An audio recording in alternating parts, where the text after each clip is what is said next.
From the Library of Congress in Washington, D.C.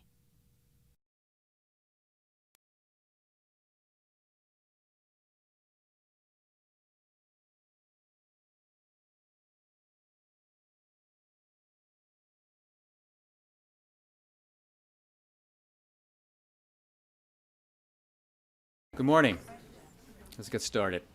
My name is Elmer Usman. I'm the Chief of the Conservation Division here at the Library's Preservation Directorate, and welcome to the 74th lecture of the Directorate's Topics in Preservation series, or TOPS as we like to know it, which was started 13 years ago in 2002 by the then Preservation Director Mark Russa. Mary told me if you quickly do the math, this is Mary Uwe, who's always instrumental in organizing our TOPS lectures. If you quickly do the math, that's about 4 lectures every year. So we're doing pretty well. The lectures are just one way in which the Preservation Directorate contributes to the library's mission to further the progress of knowledge and promote a spirit of sharing.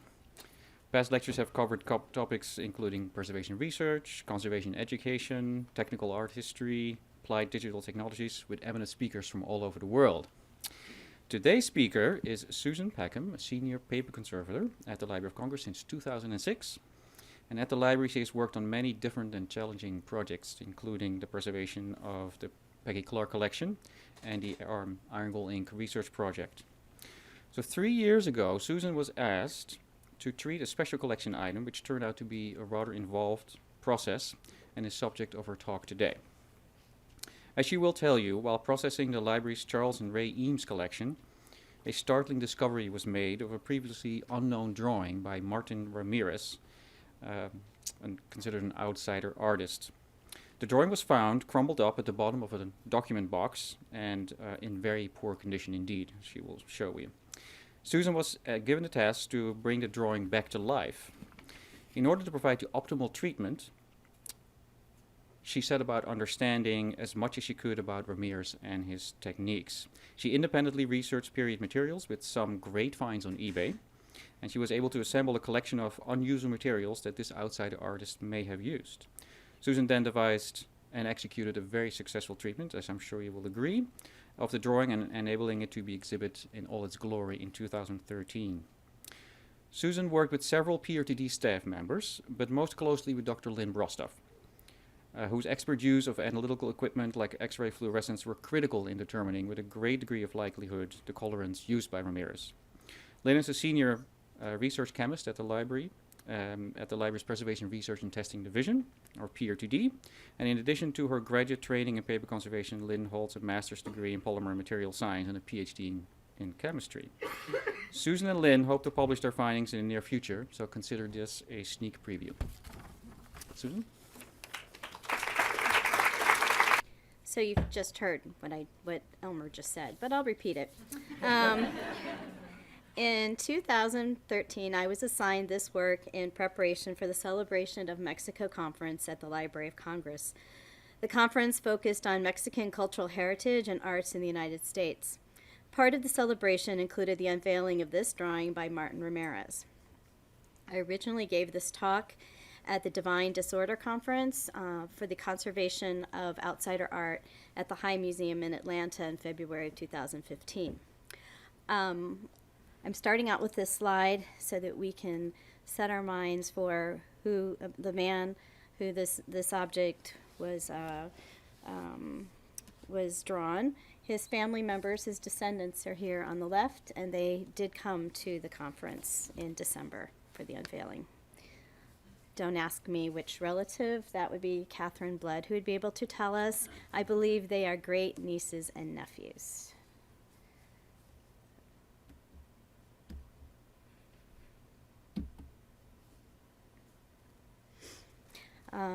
As Elmer said, my name is Susan, and I'm one of the paper conservators working here at the Library of Congress. For the next few moments, I will tell you the story of how this drawing arrived at the library and share some highlights about the thoughtful collaborations that occurred as we tried to ensure that each treatment step and analysis decision was made in the best possible way. For several months, senior archives technician Tracy Barton sorted, organized, and processed the manuscripts and archival portions of the mid-20th century design collection of Charles and Ray Eames. One day in September 2009, on the very bottom of an old box of Eames materials, Barton was surprised to find a rolled and crumpled and very brittle, colorful drawing on what appeared to be pieced papers glued together, including newspaper advertisements, mailings, and envelopes. For example, here are details of the Flower of the Month Club mailing, the associated envelope, and a little handwritten note up in the far right. The largest paper fragment on the verso proved to be a rather racy advertisement for mail ordering pictures of young women models. I can read these to you if you really want. So far, I have 6 sets of photos of 6 entirely different models with which I will try to describe very briefly. I've X'd out the naughty parts, but you can get a sense of Patricia, Mary Lou, and Laura and Sally, and there were more of them. These were the cleaner ones. So, having become fairly familiar with the Eames' personal and artistic interests over the past months, at first glance, Barton thought perhaps the drawing was by a child, and this was simply a drawing that someone had given the Eames. And here's some details. We've got trees sprouting out of the edges, and these tunnels and roads meandering around the edges, and this nice tunnel shape. This lady with the nice eyes, with a crown. Some people have referred to this image as a Statue of Liberty. However, on the reverse, you see on the verso, Barton noticed a few clues.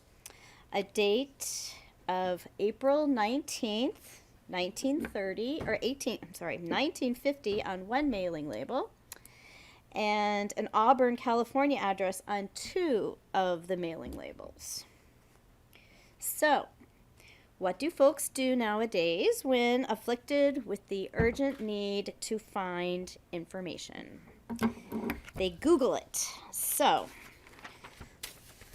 specifically, Barton Googled outsider art and Auburn, California. Image after image appeared, showing similar use of line and shape, and in each case, the artist's name was Martin Ramirez.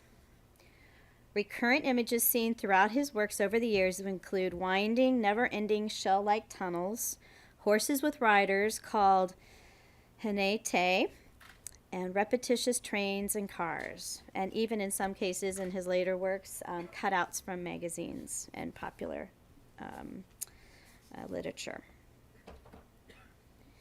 Martin Ramirez was from Jalisco, a state in western Mexico. It was a very bad time in Mexican history for poor, devout Catholic families like the Ramirez's.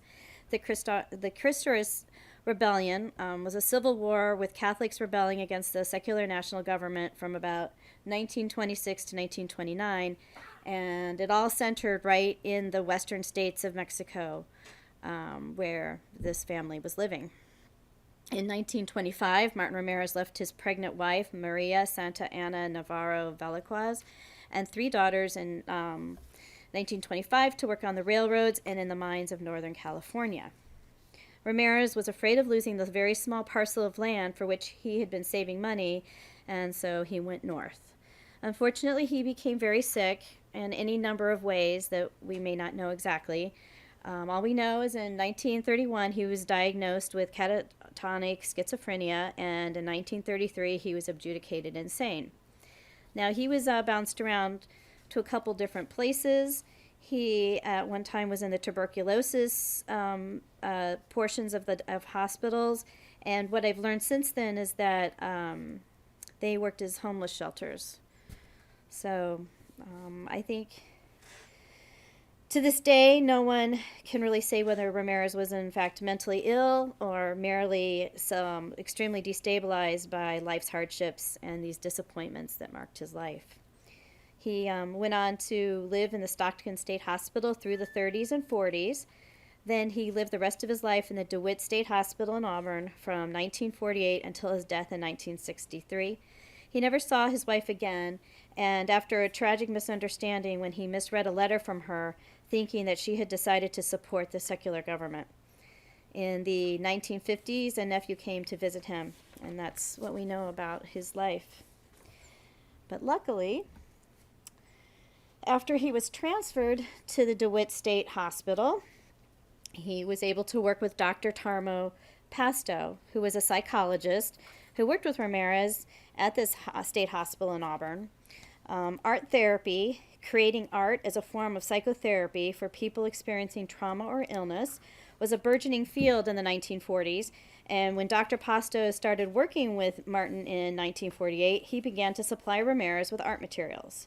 An artist himself, Dr. Pasto encouraged Ramirez to draw and create, even initiating and arranging exhibitions of Ramirez's drawings.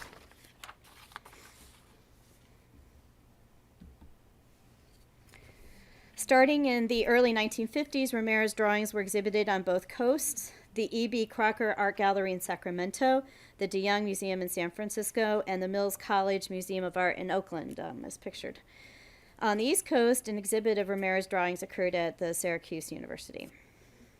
Much of what we know about Martin Ramirez and his art comes from publications, including papers and essays, exhibit reviews, exhibition announcements, and especially the proceeding exhibition catalogs from the retrospective shows, namely the American Folk Art Museum, the Milwaukee Art Museum, and the largest solo show that was opened in Mexico in 1989 at the, I think it was the Center for Modern Art.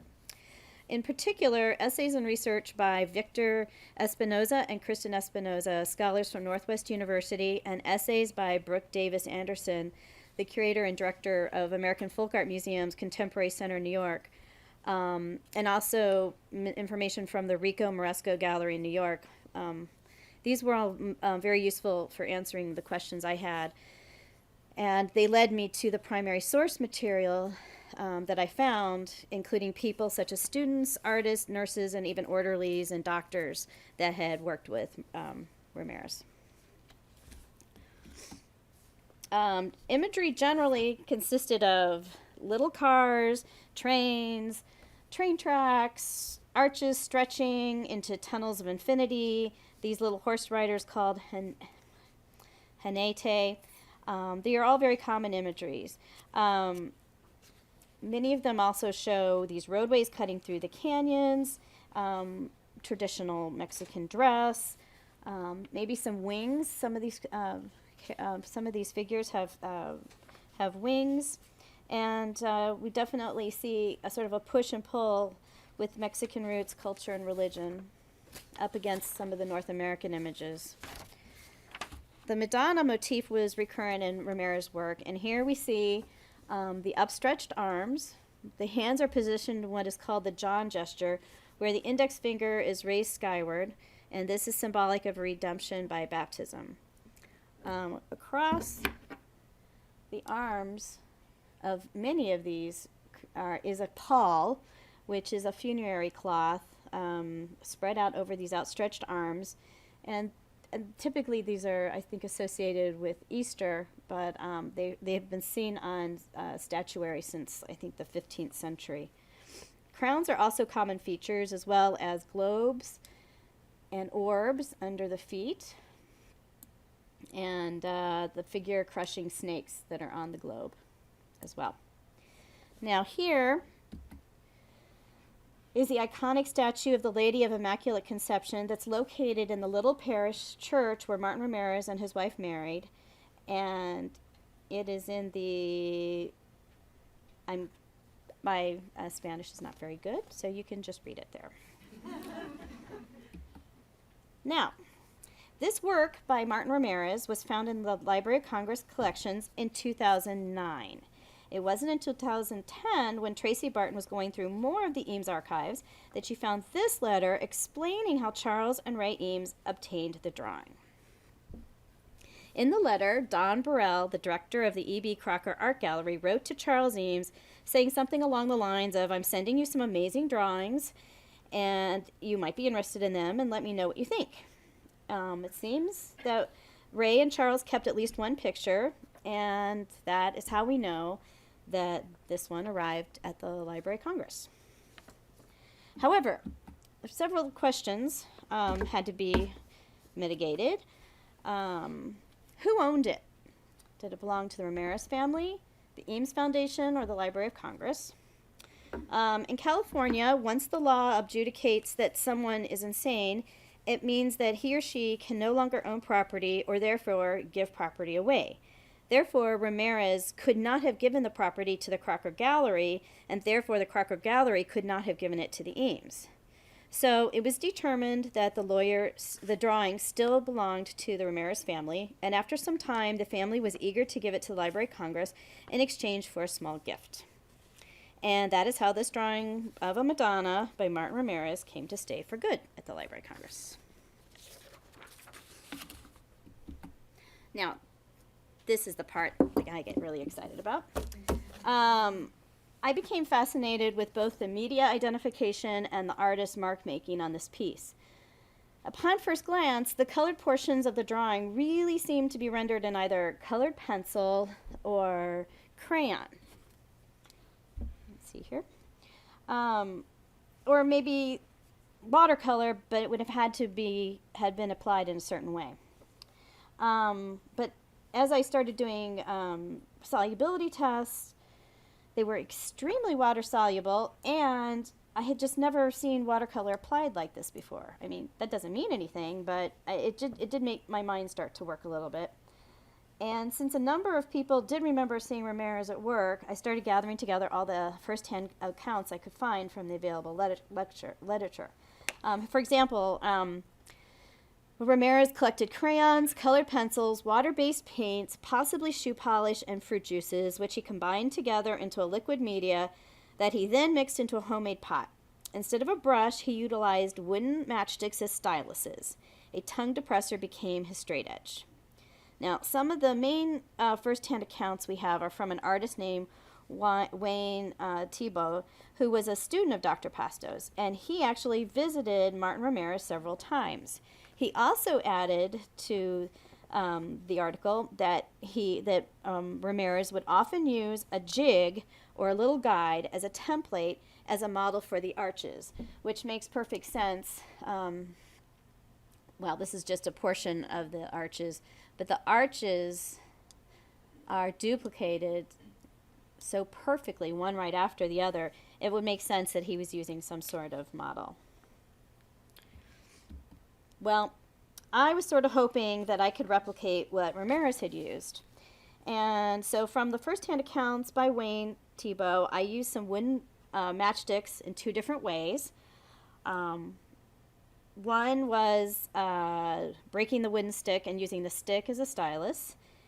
And then when I ran out of those, I started cutting pieces of mapboard strips. I dabbled with the watercolors we had in the lab and acrylics, but it really just didn't look right. Now,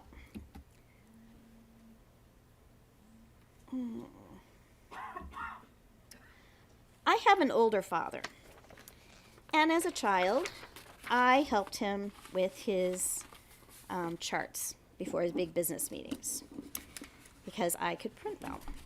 And I know what a big fan he was of magic markers. And it got me thinking that since I just came around in the 70s, he'd been doing this for a long time. So I called him one day and asked him about what did early markers look like, because I had these marks on this work I was working on, and I couldn't really tell. A couple of the marks looked similar. Do you see these little dots? If you look, I wish I could make this closer. I couldn't do it, but the dots, they look just like someone took sort of a pointy tool and went doink, doink, doink, doink, doink. And it made me think that maybe it was like a magic marker. So anyway, I started asking my dad about this, and he, of course, with his fabulous memory, remembered, oh, yes, I can tell you exactly what they were. They were these markers, they were aluminum, and it was if you took an old fountain pen and it didn't have the fountain pen nib, but you filled it with ink, and then you stuck a piece of felt on the end, wool felt. So once I had an idea of what I was looking for, I started looking on eBay and Etsy, and so this is kind of what I came up with. These are two brands. You'll see later on that there are so many brands of these felt tip pens. And then here are some of the inks that I also started collecting, because the marks still did not look like crayon, but they didn't look like anything applied by brush either. But, you know, I thought it was a possibility. Okay, so it turns out that the first generation of porous pens are nothing more than a glorified fountain pen that has that little piece of wool on the end of it. And these companies put together these sorts of pens, and they also wanted you to buy their inks. Now, the inks were a bit different. They were not the same inks that you would normally buy for a fountain pen. So it's not that what Martin might have been using is a complete set. What I'm postulating is that he might have been using the pen shape with the little wool felt points, but his ink was probably whatever he could get a hold of, which I think fountain pen ink is pretty much would have been very easy to find in the 40s and 50s. Here are the two different brands I showed you in the last slide. Was the Dryline pen that's made by Sanford and the Flowmaster that's made by Esterbrook. Now both those companies also make fountain pen inks, and not just the inks that go into the markers. So it would seem like an idea that these could be tested as well. The interesting thing is that the marks seem to make sense. Well, we'll get there.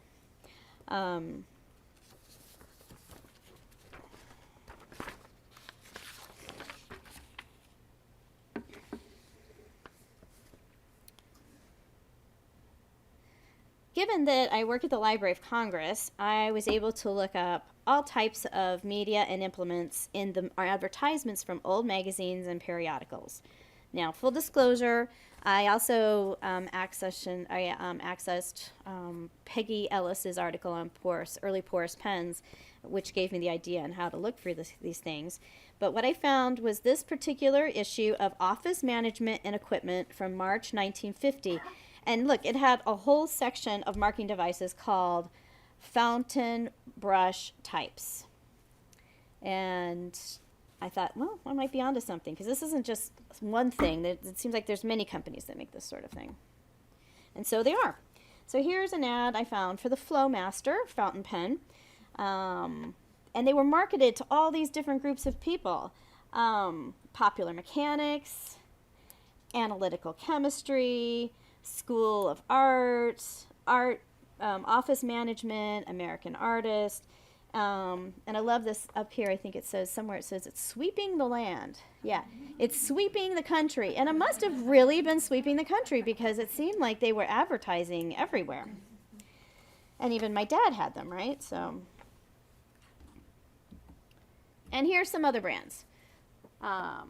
This one is called a felt point pen, and it's called the Marsh 77 felt point. Now, there's a departure here. First they were called fountain brush pens, and now they're starting to be called felt points. And then you have this one that's actually called a handy marker, and look, it comes with its own ink already in it. You don't have to open the thing up, you don't have to pour the ink in, it just comes the way it is. This is the earliest example I could find of what we call a magic marker, in case you are interested. So,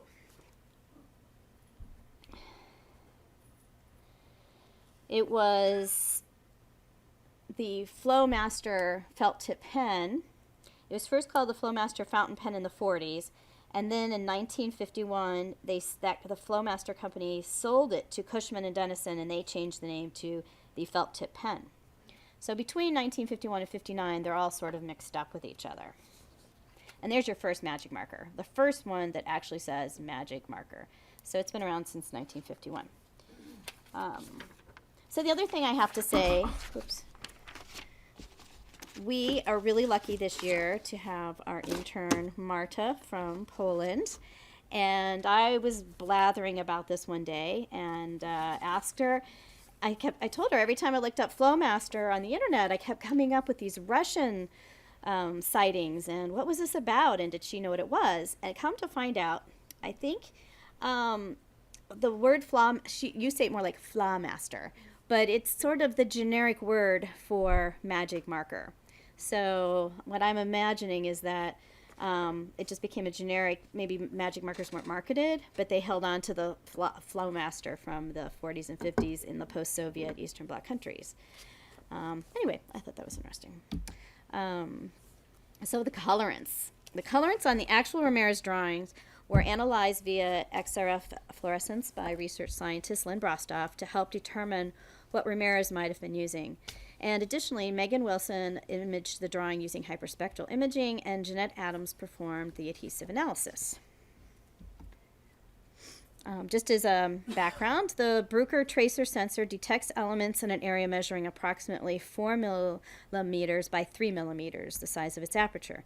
And here you can see Dr. Brostoff setting up the equipment.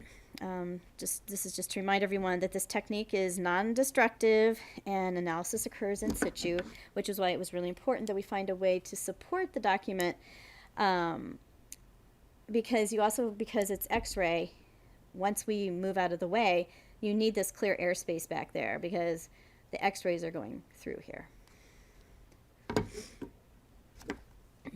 So each element absorbs an X-ray in a unique way, and then what that element emits back out is fluorescence. Each element has a signature. So it only detects elements that are heavier than magnesium and can include metals such as iron, copper, gold, silver, cobalt, tin, zinc, titanium, tungsten. And as it turns out, all these elements are commonly found in colored media. So this was a really good first test. It does provide qualitative rather than quantitative data and doesn't really tell us anything about media characteristics. So it's not going to tell us the name of the binder. It's not going to tell us that it was in gum or gelatin or casing. Here's a schematic mapping of the colorants from the drawing that Dr. Brostoff sampled. Each colorant was sampled as possible when the sampling size was equal to or less than that 4 millimeter by 3 millimeter. And of course that turned out to be a little difficult because many of these little colored striped areas were a little bit smaller than that. So we would have to do a couple extra measurements and sort of subtract out the color that was found in the adjacent, if that makes sense. Now here are the colorants that Dr. Brostoff sampled from the inks that I gathered. So the ones you were just looking at were in situ samples taken from the object, and now here are the samples of the inks that I got from eBay and Etsy.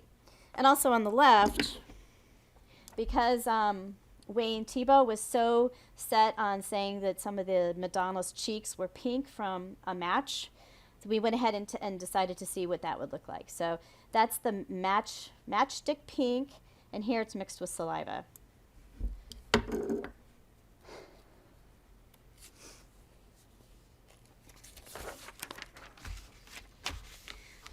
So it turned out that the pink matchstick was this particular matchstick anyway was not a possible source for coloring the pink cheeks because we were really expecting phosphorus. And every recipe I could find on matches, the only one I could find, or every one I could find, they contained phosphorus. So I think some contained silica, but we didn't get peaks for phosphorus or silica. So that idea was kind of a dead end. But that doesn't mean to say that some of the other Madonnas he's worked on, he might have used that colorant. Now, for the red to reddish pink colored media, we saw a very clear peak for the element bromine. According to the available pigment and dye literature, bromine is commonly found in red ink and not in any other type of red colorant. Now, this bromine-containing red dye is called eosine, and which is interesting to me because it's related to a fluorescein, which is a biological dye that we all used in labs years and years ago. And so basically what they did is they took fluorescein, this biological dye that turns pink or orange in the presence of protein, and they brominated it so that it became the chemical structure of eosine. And that ended up finding that the bromine peaks were found in several brands of the red fountain inks I had purchased. In fact, each of the 5 red-colored fountain pen inks had bromine peaks.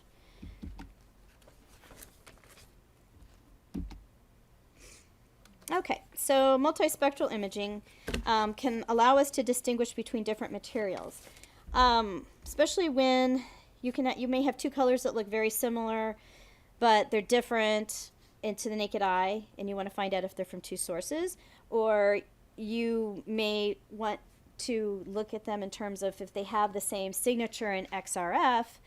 Like, for example, there are 2 blues here, and they both have a positive peak for iron, but they're clearly different. One's dark blue with some black in it, or some gray, and the other one is this bright blue. So Megan looked at this for us in the multispectral, and so we, since each material absorbs or reflects different wavelengths of light, we can take advantage of those different absorption bands and then manipulate the output color. So the bright blue in the center here, it corresponds to the yellow on the right. So not that yellow, not the big hole, but the sort of the greenish yellow. Okay, so that's the bright blue. And then the gray blue, which is around here and down here, that actually looks like sort of like a teal or green over on this side. One of the interesting things that Lynn thought of was it was just trying to figure out, we know that Prussian blue is not commonly put into any sort of modern media these days.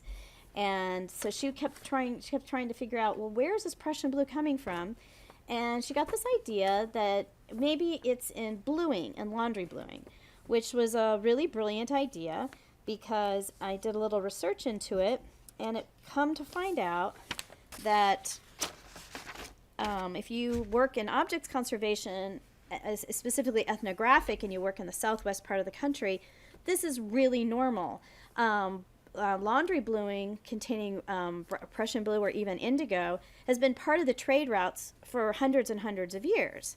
So it's certainly not unusual that someone else might try to use this as a blue pigment. It's just that paper conservators don't run into this information very often. So Dr. Brostoff ran an XRF on laundry bluing, and now both the spectra for the unknown bright blue ink on the drawing and the spectra for the Mrs. Stewart's laundry bluing showed iron peaks that were also associated with the Prussian blue signature. So it is possible that he could have been using this. Now, the other ink, though, that also had iron in it, also had a very small peak for sulfur. And it turns out, just from anecdotal information that I found on the there are people who are really into fountain pen inks, and they have all kinds of websites. And come to find out, they know a lot of information. And what I was reading is that the blue blacks are blue black because they have iron gall ink in them. So it kind of makes sense that let's see if we go back here. These lines that are kind of a dark blue black could be a blue black ink.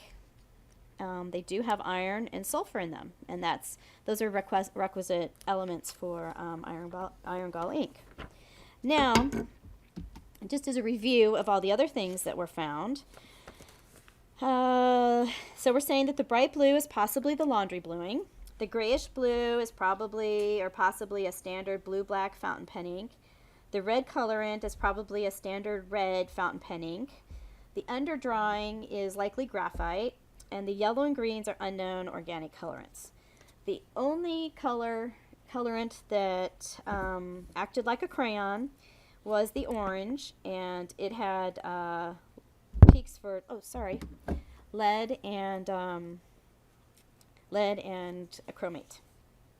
Now, interestingly, this is probably one of the more interesting parts of the study. The purple colorant showed tungsten, molybdenum, and phosphorus, which sounds really crazy. But it turns out that when you look in the literature, there was a phosphotungsto molybdic dye that was invented in the 1920s, and subsequently fell out of use due to being highly light fugitive. So, that was kind of exciting. So, the adhesive testing. The next group of testing was, I worked with chemist Jeanette Adams, and based on the fact that so many of the first-hand accounts that we had talked about, graphically, in fact, how he masticated his own adhesives. And some sources said potato, and some said bread, and it was all over the place. And if you looked at the work, so full disclosure, when I first was assigned this piece, had very thick, crusty crusts all over the back of it, because he did masticate his own paste. And I did check in the literature to make sure you couldn't still catch tuberculosis after 60 years from it. And you can't, by the way. Tuberculosis will only live on a non-porous surface for like 14 days. So we're all good. But if they wanted to, they could extract the DNA off of it, but it would be inactive. So that was kind of interesting. So what Jeanette and I did is we met and we went over, made lists of all the different possibilities. And she was so enthusiastic that she involved her son, and they made some of the samples. They mashed potatoes and tapioca, and they mushed. Is Jeanette here? No. Oh, it's too bad, because she seemed to have a lot of fun doing this. She mushed up bread, macerated bread, and then she put, then those were put through a series of analysis, of which the report is available if you're curious. And Michelle Yokout did the microscopy on that. But basically what it came down to is they were able to determine that the adhesive he used on these areas is most likely masticated bread. And the reason why they learned that it was probably masticated rather than just mushed or something is that those biologists, everyone has measured everything in the world, and there is a very particular starch size for food that has been chewed up in a mouth. And so based on the size of the starch granule, that's how they determined that it was from chewed up bread. Okay, so the treatment part. In finding the best approach to treatment for such a unique work, honoring the artist's intent and choices, it was paramount. This included working closely with curator Catherine Blood and checking in frequently with the head of the paper section, Holly Kruger. The conservation challenge was twofold and included a balancing act between basic stabilization treatment and legibility issues. Treatment techniques and conservation materials were chosen to make the work structurally sound and visually unified. Overall, this poor work, is extremely fragile and very distorted. Because there are so many different kinds of paper, there's actually 22 pieces of paper in all, they've aged in different ways, they've reacted to heat and humidity in different ways. They're not the same size as they were when this was first put together. So what you end up having, especially on this side, is too much paper. So when we can finally get this flattened out, most of the areas flatten out, but this area over here, and it just turns out that it's probably the least pure pulp. It's the newspaper print and the newspaper, the junk mail you get in the newspaper. Those were the ones that really seemed to stretch out and as they fluctuated with humidity. There are also many large losses. There's rodent damage, and there's insect damage up and down, and all around there was wherever there was thick adhesive deposits of paste. So just as a review, there are three basic types of structural damage. There's losses in the media layer only, where the insects graze the color off. There's structural losses, including losses in the paper support along with the associated media, and then these horrible distortions. Here's an example of testing the colorants under the microscope before humidifying and flattening. On the left is a very basic humidification. Oh, that's not humidification. What happened? Oh, there you go. on the left is a very basic humidification, an overall humidification. So much of this treatment entailed relaxing the distortions, flattening them a little, then doing some mending and making that more secure, and then rehumidifying it again and going back and forth. So I can't really show you this process in a linear fashion, so that's why I'm going to be skipping around a little bit.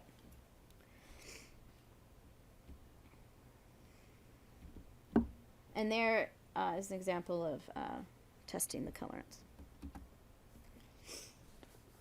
Now, matching the media was obtained. I ended up using crayons. Since initially all the media looked like crayon to begin with, and it's pretty inert, and it's not going to be marked on the actual object anyway, and I think that's a really important point, especially working with Catherine, is we did not want to make any marks anywhere on the original object. So if any areas, even the grazing, had to be filled in with color, first those colorants had to be put on a piece of gampi, a very thin piece of Japanese tissue, and then those were pasted into place. This, what I'm showing here, is that these are the modern blue crayons, and not a bloody one worked. I mean, look at how many different shades of blue there are, and here's all my blue tests. The blues that worked the best were from the Prangy box from the late 40s, and a couple from this Milton Bradley that was from the early 50s. And I thought that was really brilliant that the blues matched so perfectly. So here's an example of how this worked. This is a tiny flap of gampi, and before it was put into place, all the toning in on the mending papers took place out here someplace. And then they were adhered into place with methyl cellulose. Because all we're doing is filling in, visually filling in. We don't want to try to make up something that's not there. And you'll notice that when we finished, you still won't really have any idea if this is a rabbit or a deer, because we weren't going to try to guess if this is a rabbit or a deer. It's some small, poor animal that just got eaten, and we don't know exactly what it is, and so we've left that information alone. And so here's an example of before and after, the portion that's where the Madonna is standing on the globe and the snake. So these areas have been filled in. This loss has been filled in with a piece of paper.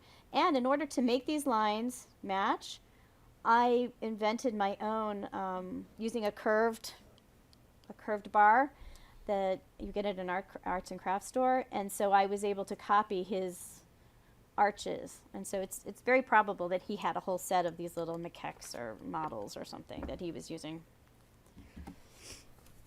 Now, the next thing that happened on this project, we originally thought that this was going to be exhibited flat on a table because it was so fragile. And then we received word that there was going to be space in one of the galleries at the Jefferson for it to hang vertically, which is pretty exciting, but oh my gosh, pretty stressful. So we had to rethink the exhibition layout and make some changes and come up with some ideas on how to hang it vertically really safely. So the two people that made this happen are Laura. Is Laura in here? Laura. Did she not come? Laura Neal? Yeah. Okay, Laura. And Julie McInnes. Okay. Laura, we used a design that Laura had come up with for some oversized Rudolph drawings for P&P, and so we used her idea, and Julie's the one who brought it all together into fruition. So what we did initially is hinges were attached all the way around the edge of the object, working from the bottom. We worked with the recto side up. The places that we chose, we were very, very particular on how we chose where we were going to put a hinge, because each one of these little folds, we needed to choose an area where it would be more stable being pushed down or attached than it would be creating a fold. So between the two of us, we had to go around and test all the different folds and curls and figure out where the points of attachment were going to be.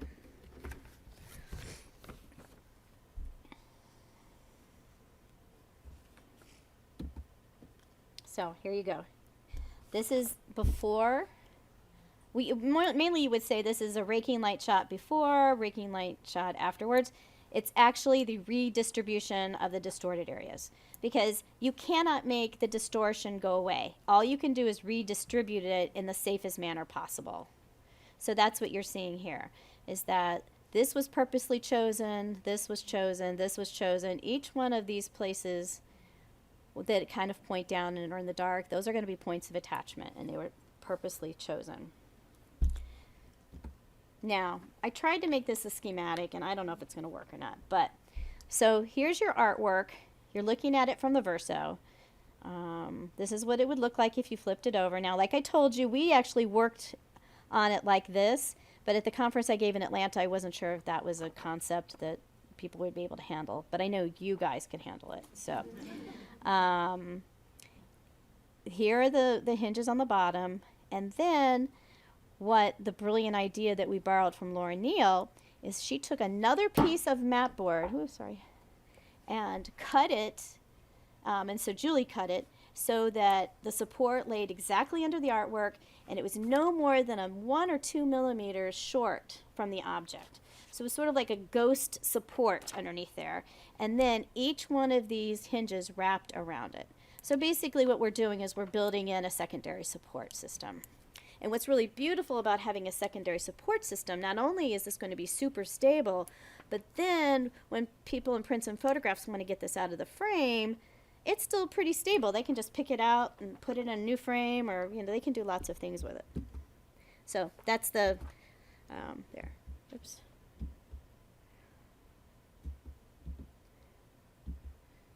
I don't know if that'll work. No, I guess not. Okay. So this is just showing the hinges being turned under.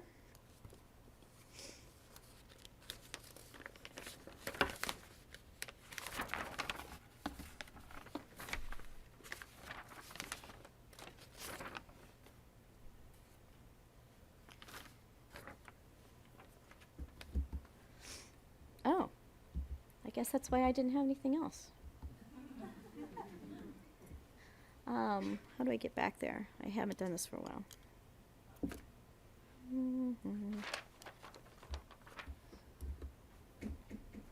Can you take me back to my last screen, please?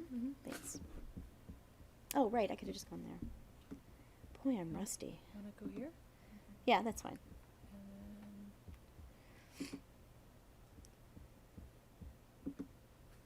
Okay, so again, this is how these were hinged into place.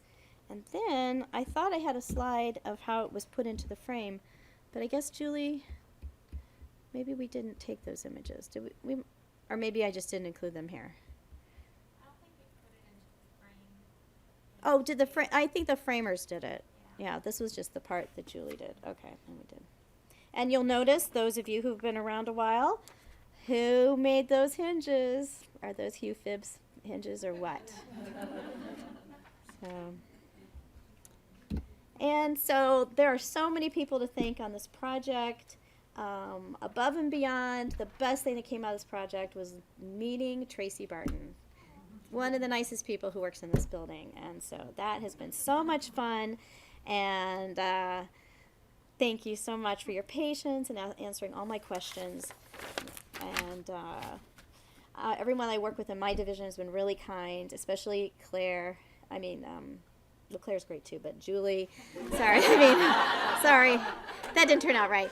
But Julie for having the patience to put all this together, because we were under a little bit of a crush trying to get this thing imaged and get it in its frame before the 8th of December. Oh, right, and that's right. We had the that's right. We were out of work for a week and a half or something. 3 weeks. Yeah. Yeah, gosh. And special thanks to Jeanette Adams and Lynn Brostoff and Megan Wilson, Michelle Ucote. Oh, and Cindy Conley Ryan, who did the microfading tests. So.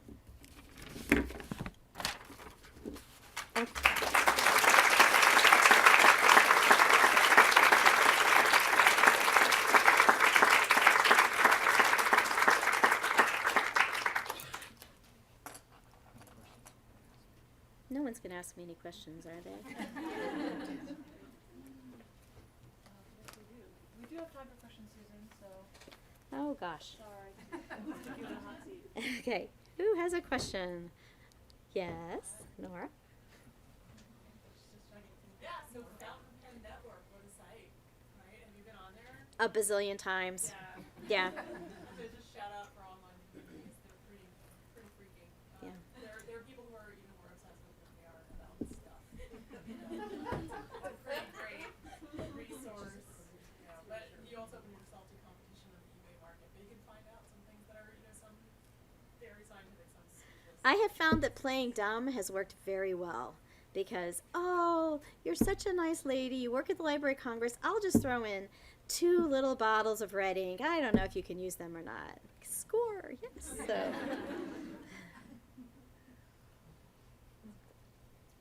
I ask a question? Sure. I'm not sure I heard it clearly, but there was an outsider art conference in February that you gave this presentation? Yes. Yes. So I was curious about because I work in prints and photographs, and I saw that object when it still was full of holes, and then when I saw it restored, I have to say my first response was, but then I thought, no, it's better. I mean, it needed to be filled in. It needed all of that work, and the way that you did it is just phenomenal. But I was curious what the response was at an outsider art conference. Did you get positive, negative? What was the? I can answer this in like 4 different ways. First off, if you're really curious about what some people do with outsider art, I would direct you to the Morisco something gallery in New York, where a lot of these works are. How did they feel about They restore. I'll tell you what I did. What happened in our lab is so incredibly gentle and conservation minded and hands off, and every mark documented. What normally happens with these things on the market is that they are bleached. The ones at this gallery, if you go through and look at them, nowadays when you get on some of these websites, they have their images at such high resolution, you can go right in and see details, and you can tell where they've bleached out the adhesive. Like we did have a lot of glumpy adhesive in one particular area, and Holly reduced it it's like the little dark area right above her proper right side of her head. But again, that was only reduced to make it visually unifying. There's still plenty of starch paste all over it. But in some of these galleries, they just take that all off, they bleach it. There's no brown paper on some of these.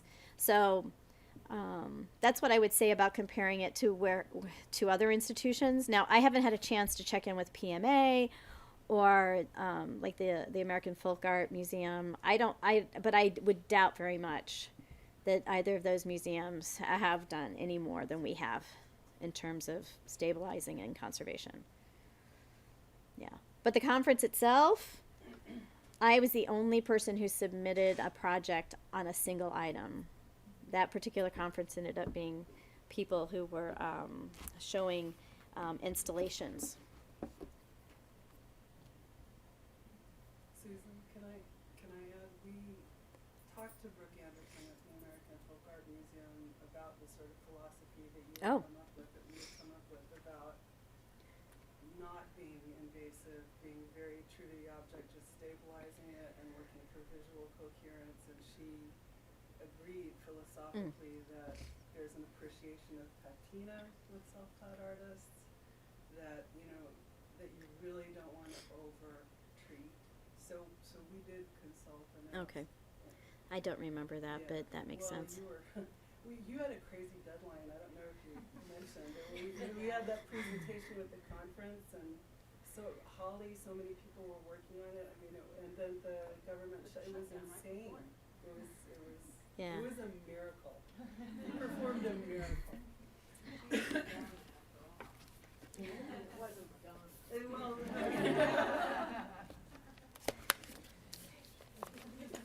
Thank you.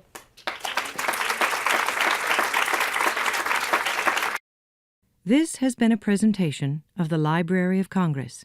Visit us at loc.gov.